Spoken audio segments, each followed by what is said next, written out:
திராவிட முன்னேற்றக் கழகத்தின் வேட்பாளர்கள் பட்டியலை இன்று வெளியிட்டிருக்கிறார் முதல்வர் ஸ்டாலின் அவர்கள். மக்கள் நினைத்ததுபடியே வாரிசு அரசியலை மீண்டும் செய்து வருகிறார் ஸ்டாலின் அவர்கள் என்று கடுமையான விமர்சனத்தையும் இணையதளத்தில் சவுக்கு சங்கர் அவர்கள் பதிவு செய்துள்ளார். வடசென்னை தொகுதியில் கலாநிதி வீரசாமி, தென்சென்னை தொகுதியில் தமிழச்சி தங்கப்பாண்டியன், மத்திய சென்னையில் தயாநிதி மாறன், ஸ்ரீவில்லிபுத்தூரில் TR பாலு, காஞ்சிபுரத்தில் செல்வம், அரக்கோணம் தொகுதியில் ஜெகதர்சன், திருவண்ணாமலை அண்ணாதுரை, வேலூர் தொகுதியில் கதிரானந்த், தருமபுரி தொகுதியில் மணி, பெரம்பலூர் தொகுதியில் அருண்நேரு, கள்ளக்குறிச்சி தொகுதியில் மலையரசன், தேனி தொகுதியில் தங்கம் தமிழ்ச்செல்வன், சேலம் தொகுதியில் செல்வகணபதி, ஈரோடு தொகுதியில் பிரகாஷ், நீலகிரி தொகுதியில் ராசா, பொள்ளாச்சி தொகுதியில் ஈஸ்வரசாமி, தஞ்சாவூர் தொகுதியில் முரசொலி, தென்காசி தொகுதியில் ராணி ஸ்ரீகுமார், ஆரணி தொகுதியில் தரணி வேந்தன், தூத்துக்குடி தொகுதியில் கனிமொழி, கோவை தொகுதியில் கணபதி ராஜ்குமார்.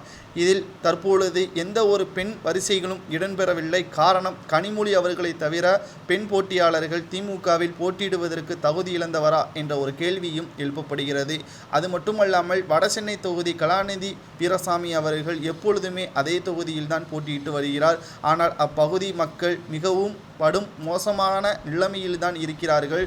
மேலும் ஜெயதர்சன் அரக்கோணம் தொகுதியில் ஜெகதர்சன் அவர்கள் ஏற்கனவே அமலாக்கத்துறை அதிகாரிகளால் கைது செய்யப்பட்டு 1550 கோடி மெகா ஊழலை செய்ததும், வருமானத்திற்கு எதிராக சொத்து குவிப்பு செய்ததும் இவர் மீது வழக்குகள் நிலுவையில் இருக்கிறது.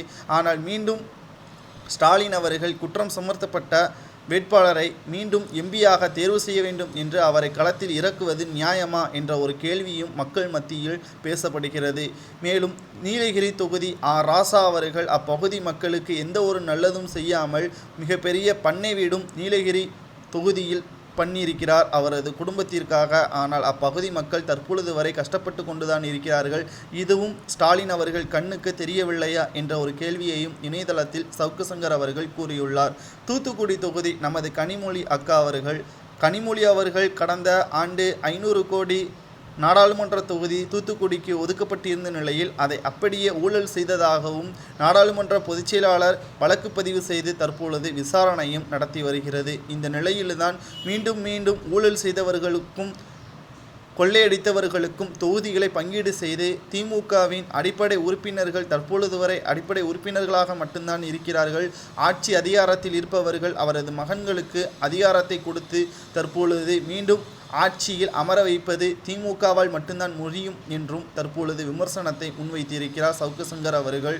தற்பொழுது திமுகவின் மூத்த அமைச்சர் துரைமுருகன் அவர்களது மகன் கதிரானந்த் அவர்கள்தான் வேலூர் தொகுதியில் போட்டியிடுகிறார். வாரிசு அரசியலை அப்படியே பயன்படுத்தி வருகிறார் ஸ்டாலின் அவர்கள்.